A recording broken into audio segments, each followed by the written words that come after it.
The past few years have been really difficult for our community, and definitely just for me personally. The violent and really in-our-face, unrelenting racism had picked up at the start of COVID, and the shooting at the Atlanta spas that had killed 6 Asian women were a tipping point. It's not that any of the issues were new, they were always there, but it felt like the floodgates had finally opened. There was this really deep pain, anger, and most importantly, I think, validation. These things that we've been experiencing our entire lives, the racial trauma, the negotiation of belonging, the identity loss, the really hard to place but persisting discomfort, all of these things were real. They were real. And up until this point, I felt like maybe I was gaslighting myself out of my existence, and through the process and in this moment, I kind of still am. I'm questioning whether it's just me, but this experience, it is shared, and there's so much power in knowing that. Following the shooting, it felt like everyone was carving their hearts open so that we could finally see each other. So this project, it's part of my process in being able to better see myself and the community that I'm a part of. Of course, this is just a tiny part of that work, and there are so many caveats to be given, but in this video, I want to speak to Chinese Canadians. That's not to say that this is not relevant to anyone else, that no one else can watch it, and there's always the issue of exclusion. But this time, I want to take up this space and speak about things in the way that I want to. So this is for Chinese Canadians, for us to discuss the history that we share and the legacy that we are a part of.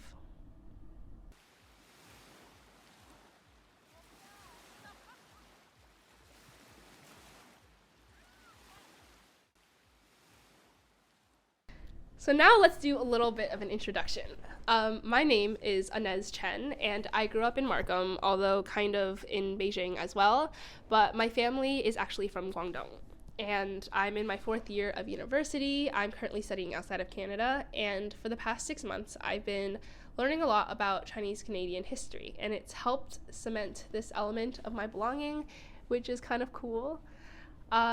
There's this idea that Canada is this white nation. We have a British and a French history, and everything beyond that is external, kind of an add-on. But this is not the case. So we know that we belong to Canada because we've lived here for a really long time. We have community here, all of these things, but this is something actually very different. Chinese Canada has a really long history, one that stems back to before Canada, being the settler colonial state, had even existed. But still, we are made to feel foreign, somehow less a part of the Canadian fabric, like our belonging here has to be earned. And that's not the case. But even if it was the case, it would have already been earned. There are generations who came before us whose struggle and activism and community building has allowed us the position that we hold today. And there's something real that we owe these people, whose histories we do not learn. And there's also this deep sense of comfort in knowing that there's a very firm heritage for us to fall back into. Knowing our history allows us to stand more firmly in our belonging to Canada and also resist the narratives that people try to write over us. So that's what I'm setting out to do today, and we can finally get started. Well, it's far away to come from Bay for the man from the Middle Kingdom to the golden mountain land of the free. The gold rush in Canada began in 1858 in British Columbia at Fraser Canyon, and this was about 10 years after the California gold rush. So a lot of Chinese workers came from southern China as well as San Francisco as gold prospectors. And about 13 years after this, British Columbia in 1871 joins the Confederation. At this point, when they joined the Confederation, Chinese people made up over 15% of British Columbia's population. So here, I think it's really important to note that Chinese people existed in Canada, was a significant part of Canada before Canada as we know it today even existed. I don't know if you remember this from history class, but before BC had joined Canada, the Dominion of Canada was just Upper and Lower Canada, which is where Ontario and Quebec are today, as well as Nova Scotia and New Brunswick. And part of this deal of them joining is that there was going to be this railway project that connected BC to the rest of Canada. So in 1880, the Canadian Pacific Railway project had begun. 15,000 Chinese laborers had come in, and throughout the time of its construction, over 10% of these Chinese laborers had died from diseases or railway construction-related accidents. And while they were working on this railway, they were making less than half of what white laborers were making, and always assigned to the most dangerous projects. And 5 years after the start of the construction was this whole unity nation building moment, which was the last spike ceremony. I vaguely remember this photo from class, and it commemorated the end of this nation building project. And you'll note that not one single Chinese laborer is in this photo. Throughout the entire history of Chinese people in Canada, they faced really severe discrimination, whether as gold prospectors or construction workers. As gold prospectors, they had to work in abandoned mines where, of course, they would make less money, and they had to live in their own communities because they faced such severe discrimination from the white workers. For example, during the gold rush, there was this incident where an entire Chinese camp was set up in flames by Chinese workers, and they had to then buy new equipment for working and for living. And this is just one example of the things that had happened during this time. But in this period, very strong ties were created between the Chinese and Indigenous people. Our communities had intersected at this time, and I didn't know that until I had dug really deep into our history. Well, it ain't no kind of life pushing an iron or a carving knife. Man, I sure would like to see my wife. After the railway was done, Canada decided that they no longer wanted any Chinese people in the country. They were seen as unhealthy, dirty, to be taking money out of the Canadian economy since they were sending it home, and also to be infringing on the rights of the white workers because Chinese laborers were willing to work for less pay. So right after the construction of the railway had finished, that exact same year, Canada imposed a head tax on every Chinese immigrant, starting at $50, and over the course of the 38 years that this really racist piece of legislation was in place, went up to $500, which is the equivalent of 2 years' salary. The hatred of Chinese people was really intense during this time, and one incident, as an example, was the 1907 Vancouver riots. In it, an angry white mob of over 10,000 people rampaged through Chinatown and parts of Japantown, and it lasted for 2 entire days and nights. So at this time, 10,000 people was over a third of Vancouver's population. So this was huge. They attacked every building occupied by Chinese people and also several dozen in the Japanese quarter. And basically they were angry that the Asiatics were rolling in wealth while the white men suffered. The head tax was eventually replaced in 1923 with an even worse piece of legislation, but before that, the Canadian government was able to collect $23 million. And I think a relevant fact here is that Canada had granted the Canadian Pacific Railway $25 million. So not only did Chinese workers build the Canadian Pacific Railway, but they financed it too. In 1923, Canada passed the Chinese Exclusion Act, which banned all Chinese people from entering the country, including those who have already lived there if they leave for any amount of time over 2 years. As well, within 1 year of passing the act, every person who had Chinese heritage had to register with the Department of Immigration and Colonization. And I would note here that having the papers from this department did not grant them citizenship. The act was passed and came into effect on July 1st, 1923, which the Chinese dubbed Humiliation Day. It was observed by all Chinese Canadians for the entirety of the time the act was in effect, so struggles and protests persisted every year for 24 years. And when I had heard about this day, I was so angry. I've lived in Canada for most of my life. I've done all of public education here, and not once did I hear even a whisper of this day. Our history is so buried, and we come from so much strength and resilience, and it's just glossed over. Canada's value of multiculturalism is so thin, and it is struggles like these that have created the culture that we have today.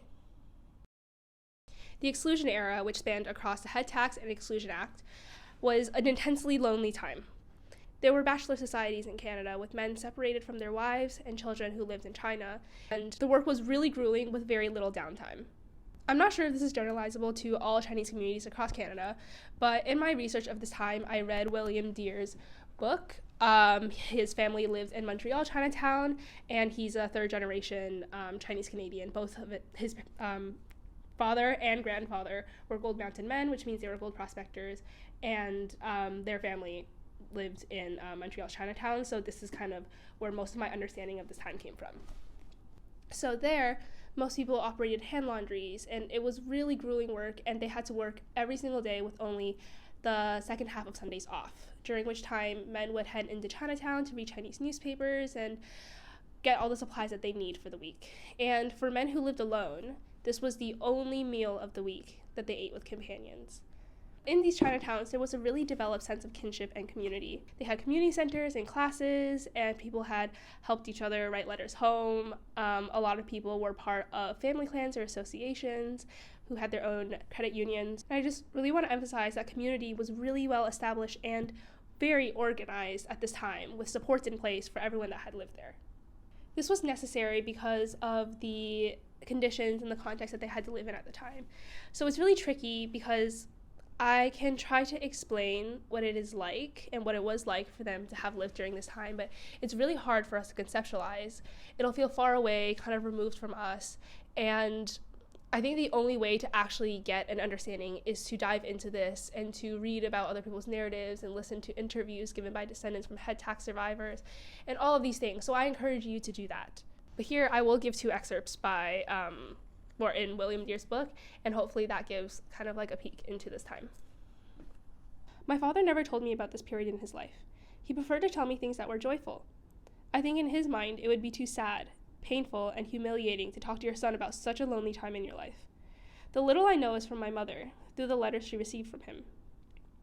He said ironing clothes all day was hard, she told me.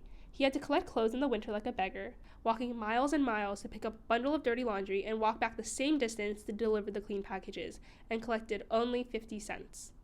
He had to climb the outside winding staircases covered with snow. He had to climb upstairs no matter how high the building was, and had to carry the bag all the time no matter how heavy. The low Van devil kids followed and taunted him, and in winter they would throw snowballs at him, sometimes with rocks inside. If he put the bag down, they would take the bag away, and if they took the bag, he would not have money to compensate. He even had to crawl under beds and collect the dirty, smelly clothes. Making the little money was not easy. Living in this time was incredibly difficult, and I imagine remembered with a tinge of shame or indignity for having had to live that way. And the thing about this is that these stories aren't really shared. If William had not asked his mom to tell him about his dad's experiences during this time, then he wouldn't have known. And then I wouldn't have known. This is how quickly history is lost. Also, to get an idea of how Chinese people were treated at this time, this is an instance from January 1934. It was a cold Saturday night, and the Montreal police raided every Chinese laundry, restaurant, club, and some private homes in the city.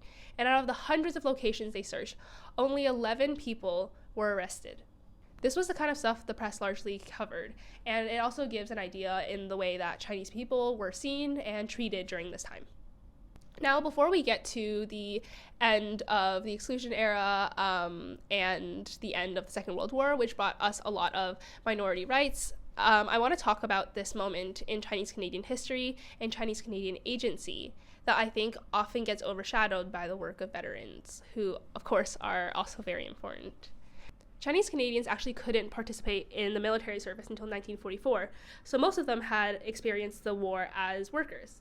The Chinese workers' movement began in 1934 when over 5,000 Chinese Canadian war industry workers had walked off the job, desolating local shingle mills and disrupting shipyard production. During wartime, the taxes were really high, and this had overlapped with the time of mass starvation in Guangdong, which is where many of the workers' families lived. So they wanted to be able to claim dependence on their taxes in the way that the white workers could. And the tax office eventually ended up giving Chinese Canadian workers what they were asking for, and this was a radical action that asserted their rights as workers and as taxpayers. This was also a moment of mass mobilization of an entire ethnic bloc within the labor movement, and this had huge political implications for our community moving forward. And it was also just a huge moment for Canadian workers' rights politics. After the Second World War, Chinese Canadians who enlisted in large numbers, and other minorities did as well, demanded rights upon their return, equal rights to other Canadians. This also overlapped with a lot of international pressure from the UN Declaration of Human Rights, and China also had been an ally during the war. So in 1945, Canada repealed the Chinese Exclusion Act, and Chinese Canadians could finally get citizenship. However, there were still really strong anti-Orient sentiments during this time, including this quote from the Prime Minister at the time, Mackenzie King. He said, "Large-scale immigration from the Orient would change the fundamental composition of the Canadian population," because this came from the idea that Chinese people were unassimilatable. We could never become part of the Canadian culture, the fabric, so we are a disruption to the Canadian population. The government, therefore, has no thought of making any change in immigration regulations which would have any consequences of the kind. So this was a legal step forward, but Chinese Canadians were still not at all accepted as Canadians. As well, Chinese immigrants were not on the same footing as those from the US, South America, or Europe. Chinese Canadians had to be citizens to bring over their spouses and unmarried children under the age of 18. So this little criteria for children didn't really exist for other groups. Whereas others only had to be, so others from Europe, Latin America, and the US, they only had to be Canadian residents. And also immigrants and refugees from Europe were taken post-war without any family sponsorship whatsoever. There was a lot of advocacy from the Chinese Canadian community, and the age for the unmarried children was able to be amended a few times. So during this period, as expected, there was rampant systemic racism. For example, in the early mornings of May 24, 1960, the RCMP simultaneously raided all the homes in Chinese communities across 16 different cities and towns. They had interrogated thousands of people, and out of these thousands of people that they had interrogated, only 15 of them were fined or imprisoned. After this, there was huge protests by the Chinese Canadian communities, and it led to this amnesty program, which granted paper sons and some paper daughters, so these were people with without the right immigration papers, citizenship. And this was a huge win for our community. There were revisions made to immigration policy in 1962, but Chinese Canadians were still not put on equal ground with immigrants from the US, from Latin America, Europe, and some parts of the Middle East. And it wasn't until 1967, which was fully 22 years after the repeal of the Chinese Exclusion Act, where Chinese immigrants put on equal ground as all other immigrants. Hands have washed the clothes. These hands have served the food, heaven knows. This neck has felt a mob's rope, and it's been behind barbed wire. This back has laid railroad track, these arms have been for hire. These hands have fought injustice, and this soul has been on fire. Hey, but I'm still here, and going strong, and getting tired of proving I belong. I'm still here and going strong, and getting tired of proving I belong. In 1979, CTV released this program called Campus Giveaway, and it was basically talking about this problem of Chinese students taking over Canadian campuses, stealing the spots away from hardworking, high-achieving Canadian, so white Canadian, students. In this entire program, they only use clips of Chinese students, putting forward this idea that if they're Chinese, they must be foreign, and also making it seem like the only foreign students in Canada were Chinese, when in fact, for the most part, foreign students in Canada at the time were American. Every single Chinese student that was shown in that program was a Canadian citizen. There was huge mobilization of Chinese Canadians across Canada in response to this, with demonstrations in 16 different cities. They forced CTV to admit that their program was racist. I see this as a huge watershed moment for our community because this was a joining factor that brought together Chinese Canadians from across Canada, and also this idea of Chinese Canadian as a shared identity started to take form. The Chinese Canadian National Council was founded after this, and they were a huge force in Chinese Canadian activism in the decades after this, especially in the redress movement, which we will talk about now. We want, what is our dues? We want redress for the head tax blues. We want redress for the head tax blues.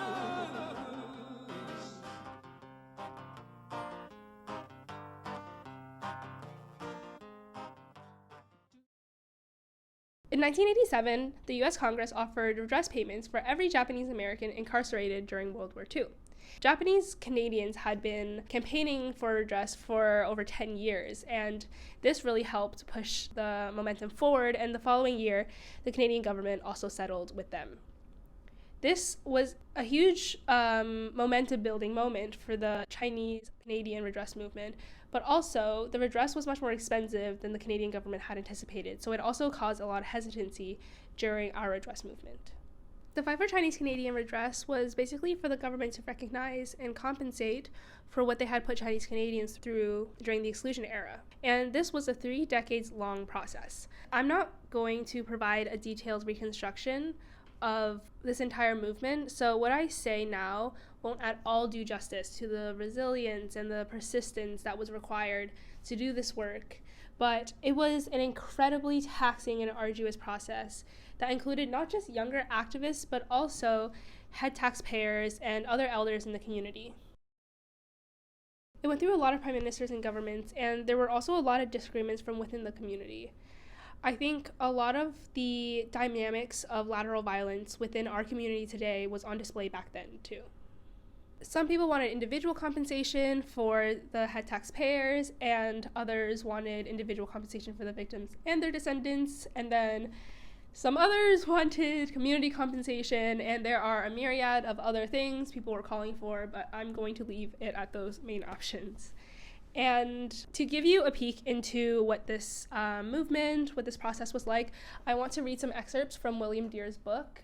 He had been someone who was really involved in the redress movement, and I'll also give some of my thoughts about the excerpts.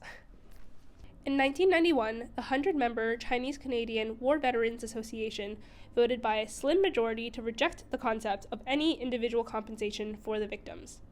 They carry their loyalty to the country to such an extreme that it was not in the best interests of the actual victims of the Head Tax and Exclusion Act. And I think this is something that we do very frequently today. We want to prove that we are Canadian, somehow be more Canadian, to counter this idea that we don't actually belong here.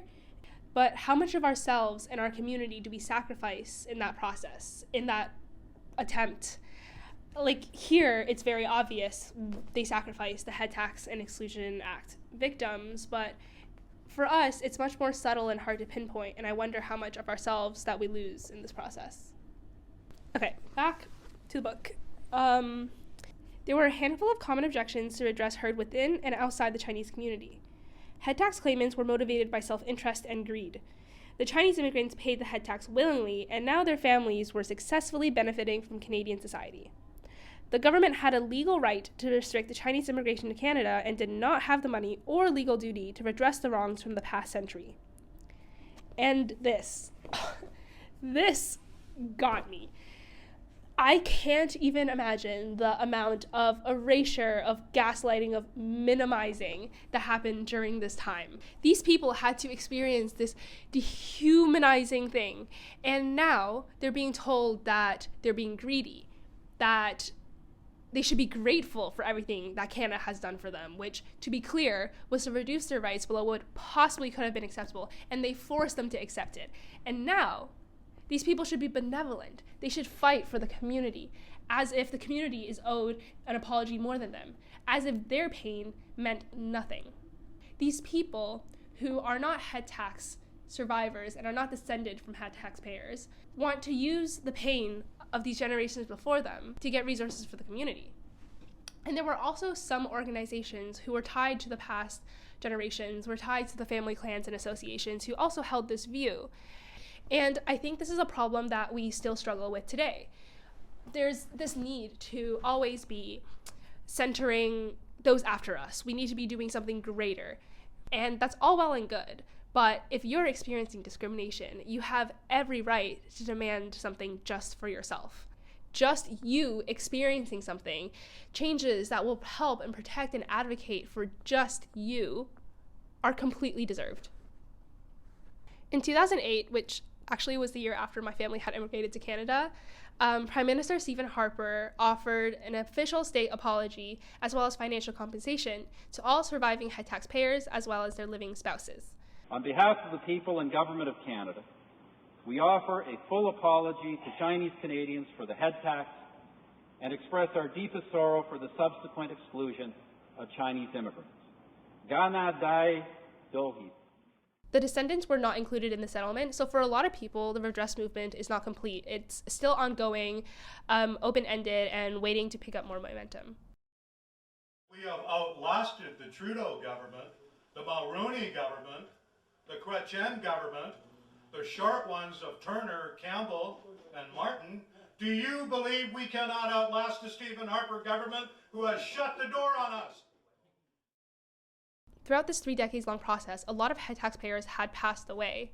At the beginning of this process in the 1980s, there were approximately 2,000 head taxpayers still alive. And by the time that this apology finally came in 2008, only 49 head taxpayers ended up receiving compensation. So by dragging their feet, the Canadian government saved themselves a lot of money. By being so unwilling to offer this apology, thousands of head taxpayers were not alive to receive the apology. I just can't imagine being a head tax family who, for multiple governments across 3 decades, saw the pain of their families be dismissed and saw elders in their community and head taxpayers die as the government refused to issue this apology. I'd also note here that the financial compensation provided to head taxpayers and their spouses were based on lists that Chinese Canadian organizations from the different provinces have put together, and they did not include the Indigenous spouses of head taxpayers, of which there were 20 or 30 still alive. So within one generation, between the head taxpayers, which was the generation who were starting to pass away, and then their descendants who were largely still alive, their children, throughout this one generation, the strong ties that had once bound our communities together were forgotten.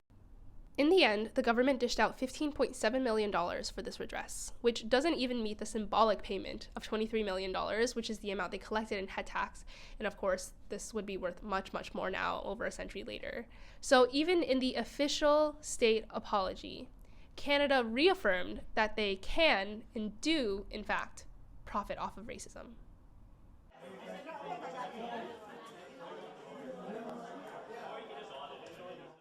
I don't really feel the need to speak about this one in that much detail because it's very fresh, it's so unrelenting, and no one really needs more of a reminder that this is happening to us. But over the past few years, during the pandemic, there's been a severe spike in anti-Asian hate crimes, and it's actually been significantly worse in Canada than the US, which definitely goes against this idea that Canada is somehow more tolerant.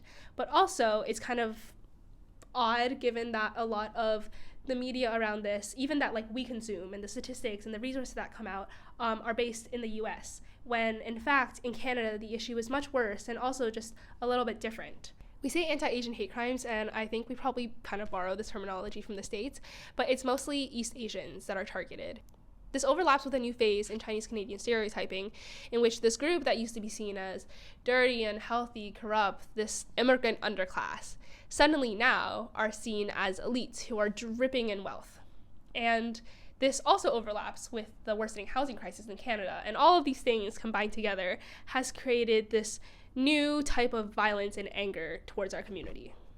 There are moments in our history where our community came together. So the CTV campus giveaway program led to mass protests and mobilization, and was this watershed moment in creating this Chinese Canadian identity. The redress movement brought us an official state apology and compensation for those who experienced the worst of the state-sanctioned racism. And now, with the spike in anti-Asian hate crimes, I wonder what will come out of it. So there are more resources being shared and education about what it means to be Asian in North America, and maybe specifically we'll be able to better understand our racialized experiences. Or it'll spotlight those most vulnerable in our communities. So our elders, those who live in Chinatowns, and those without the security that financial stability or high educational attainment will provide. And I hope that this will be the case, but of course only time will tell.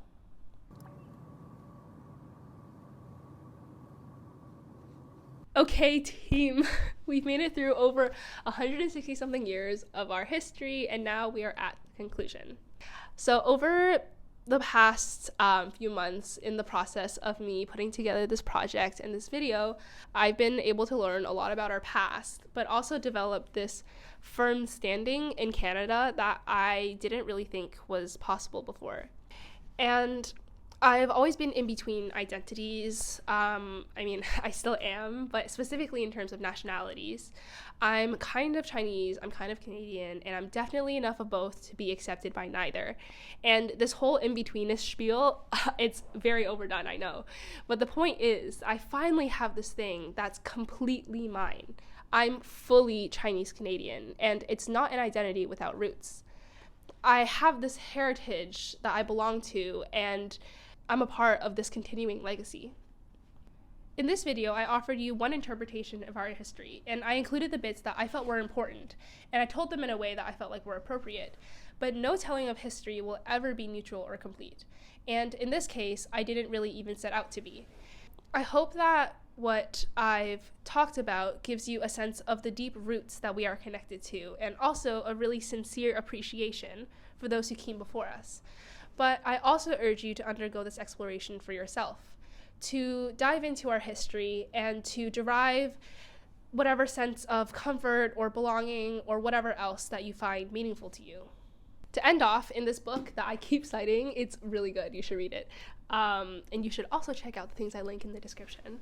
There's this excerpt that I want to finish this video off with.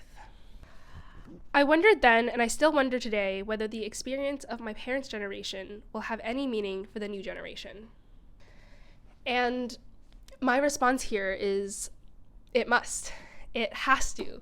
We can't take for granted the position that we hold in Canada. And we owe something to those who came before us and those in our community who are most vulnerable because of this history that we come from. The generations who came before us carved the beginning of our stories, and now we get to see ourselves better through them and for them.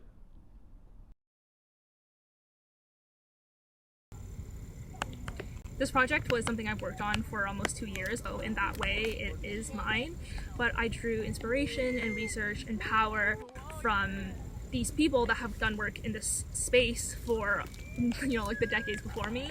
So I really feel the need to acknowledge their contribution or their influence on this project. William Dear's book was entirely central to everything that I've done in my capstone. He presented the most cohesive telling of Chinese Canadian history with so much community insight, and I'd done a lot of research into this topic before I read his book over the summer, and it completely transformed my approach, and in many ways this video is just a carrying over of his work onto a different medium. Lisa Rose Marr's paper, Beyond Being Other, Chinese Canadians as National History, was another cornerstone of my thinking on this topic.